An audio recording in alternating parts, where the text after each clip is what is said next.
শরীয়তের আলেম আছে না? সবাই কিন্তু একরকম না। আলেমের মধ্যেও জালেম আছে, ফকিরের মধ্যেও ফকর আছে।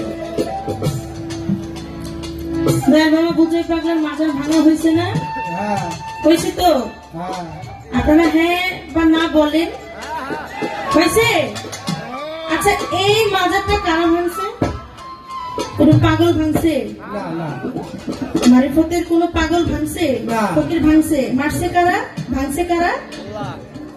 যারা শরীয়তের লোক।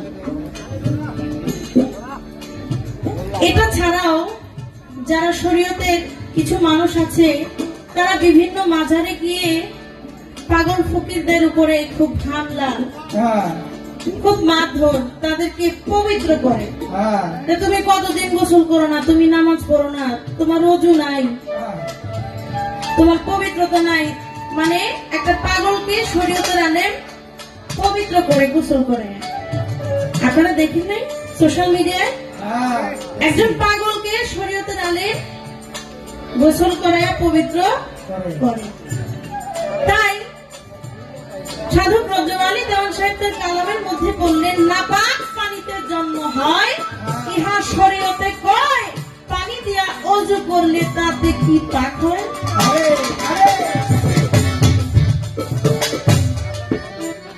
স্বামী স্ত্রী যদি শয়ন করে একই কক্ষে, তাহলে ফরজ গোসল করা লাগে না? এটা শরীয়তের বিধান, এটা শরীয়তের বিধান। স্বামী স্ত্রী একই কক্ষে শয়ন করলে ফরজ গোসল করতে হয়। আচ্ছা, ফরজ গোসল করলে ওখান থেকে স্বামী স্ত্রী যখন শয়ন করে, এরপরেই তো একটা বাচ্চা জন্ম নেয় নাকি? আচ্ছা,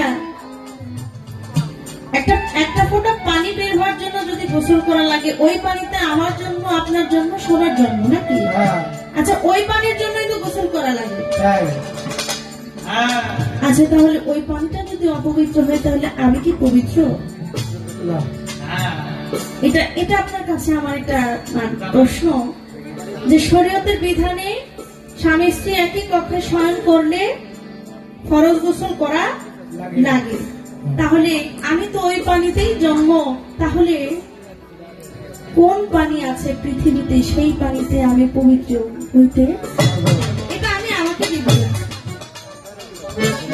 কোথায় সেই পানি আছে যেই পানি দিয়ে পবিত্র হওয়া যায়? এটা কি কলের পানি, নদীর পানি, সাগরের পানি, পুকুরের পানি, না কোন পানি? সাধক তার কালামের মধ্যে বললেন, পাক পানিতে ওযু হয় শুনি, কোথায় মিলে সেই পানি? নদীর পানি অপবিত্র বলেছেন জ্ঞানী। নদীর পানিও নাকি অপবিত্র? নদীর পানিতে লঞ্চ স্টিমার চলে না, সেখানে মলমূত্র কি ফেলে না মানুষ? একই ঘাটে কাপড় চোপড় ধুইতেছে, তারপর গরু গোসল করাইতেছে, থালা বাসন ধুইতেছে, সবকিছু হচ্ছে, ময়লাই তো ফালায় নাকি? ময়লা কাপড় চোপড়ই তো ওইখানে ধোয়, তাহলে সেটা পবিত্র হলো কিভাবে? আসলে কোন পানি দিয়ে ওযু গোসল করা? লাস্টের অন্তরে বলা হয়েছে, গেল না মনের গন্ডগোল, বাঁধলো বিষম গন্ডগোল, আদি কথা জানিতে চাই নামাজে কি ফল। আসলে নামাজ কিভাবে পড়তে হয়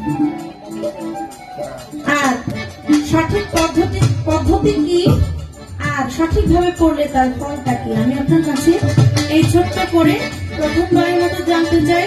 আশা করি সুন্দরভাবে আপনি বুঝিয়ে দিবেন।